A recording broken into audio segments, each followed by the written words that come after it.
Welcome back.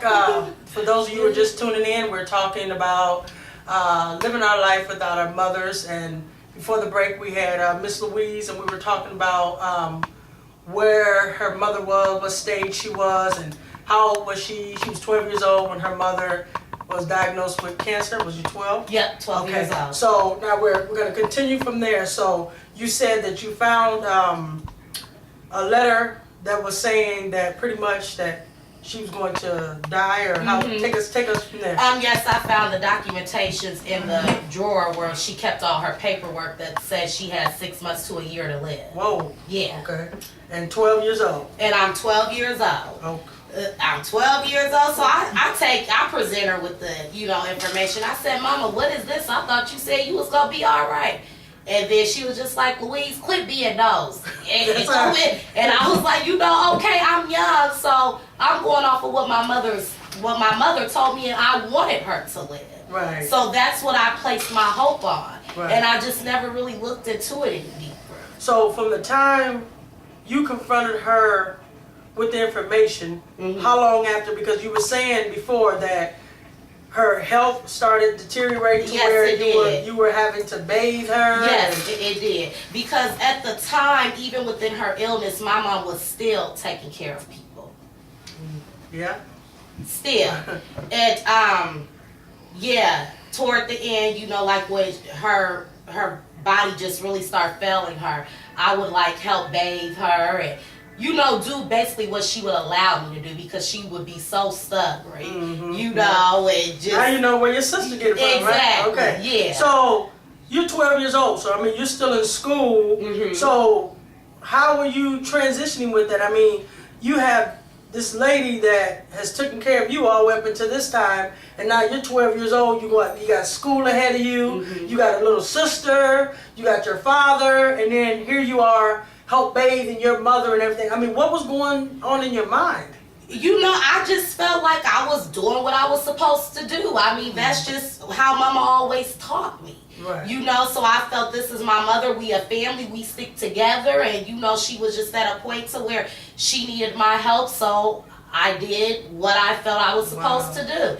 And as in for going to school and, dealing with school and friends and Mama being sick, honestly, I never really, that was never really a burden to me, because up until her last time, her last day, she just was always so happy and energetic. So, okay, from the time, how fast, was it a fast process? Or it was a fast process. So how long would you say from the time you confronted her with this paper to her saying she'll be fine to actually 2 months? About 2 months. And actually within that 2 month time frame, I remember her and we were sitting down talking, maybe I want to say 3 weeks before she died.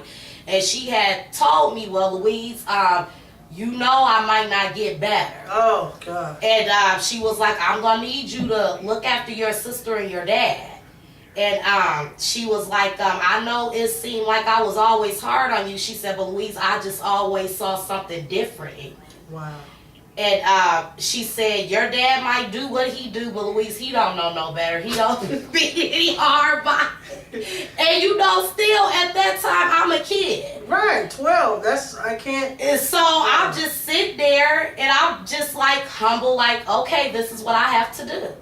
Wow. And I think from that moment is when I just went numb to the fact of losing Mama. Right. Honestly. Because, actually, if you look at it at 12 years old, how do you grasp your mind around? I'm having this talk with my mom because she's getting ready to go. Yeah. Do your mind, at 12 years old, you figure, can I really grasp what she's saying? Or I'm just kind of going through the motions and say, okay, this is going to happen one day, but I'm pretty sure you're saying, not thinking, oh, it's going to happen in 2 months or after my mom tells me this.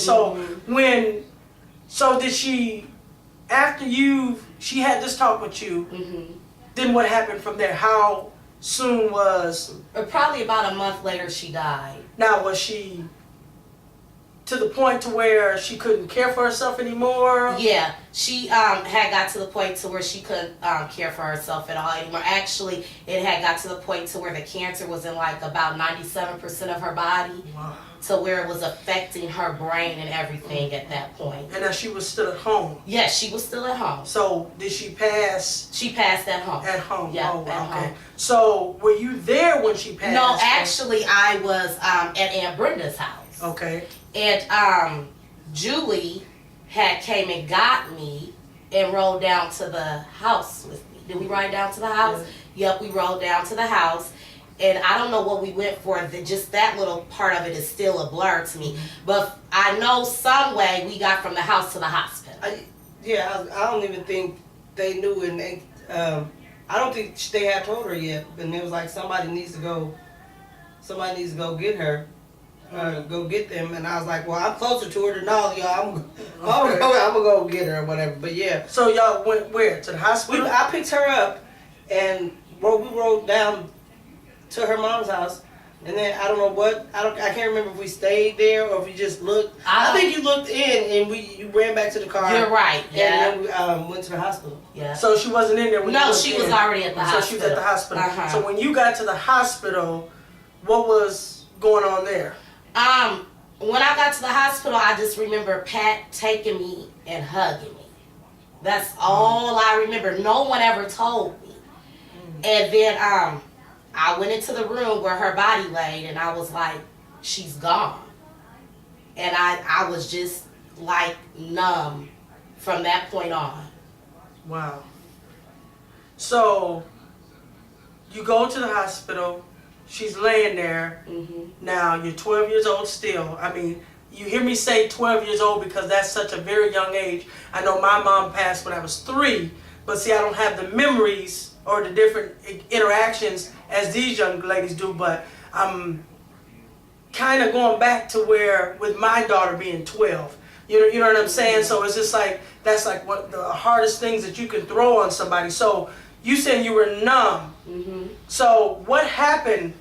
When did that feeling kick in that my mom is actually gone? As crazy as it may sound, I didn't really accept the fact of her being gone until I became a mother. And my daughter was actually around 2 or 3 when I just finally I had moved out on my own. We were in our apartment, and I just sat down one day and I just started crying. I was like, Mama, I need you, and you're gone. You know, I'm transitioning into this woman. I got this baby. I don't know what to do. I need you. And you're gone. And it's like, at that point, things that she used to say to me, things she taught me, it's like it just started coming back to me. Coming back. Okay. So,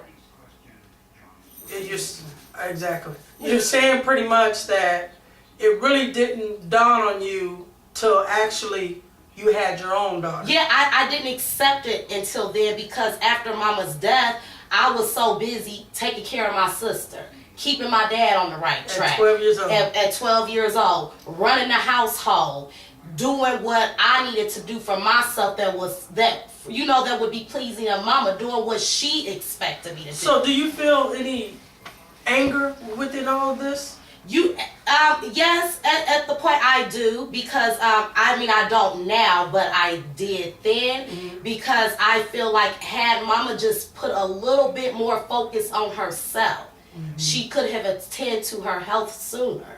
So do you feel at all cheated that because she didn't, or you know what I'm saying? You know, you're okay. Like for me, granted, I was 3 years old. So I didn't have these memories with my mom, but as I got older, I felt so cheated. I felt like, why does everybody else get to have a mother? You know, why isn't my mother here? And many of you that don't know, my mom died in childbirth, so I'm actually not the baby. I had a baby sister that died with my mother, and I just felt like I was angry with my mom because I'm like, they were saying that the baby grew on the outside of the sack or whatever, you know what I'm saying? And they were saying that if she aborted the baby, you know, maybe she had a chance to live. And so I grew up with this anger because I'm like, you're selfish. Yeah. You got 5 other kids here. Now we got to grow up and be in places that people don't really want us. You know what I'm saying? And if you would have did what you supposed to did, you would have been here for me. That's right. You understand? And so I was angry with my mom for a long time. But we'll get into that more. I think it's getting a little bit little tense in here. And you know what? I just guys want you guys to know that this is real. We're coming at you 100% real. We're not, this is not scripted. We just want to let you know that we have pains too. We have hurts. We have heartaches. And we just know that some of you who have mothers, we want to reach out to you and say, appreciate the ones that you have in your life. That your mother won't tell you anything wrong. She's there to help you and guide you. And so if you have that in your life, you know, be thankful. We'll be back after the break.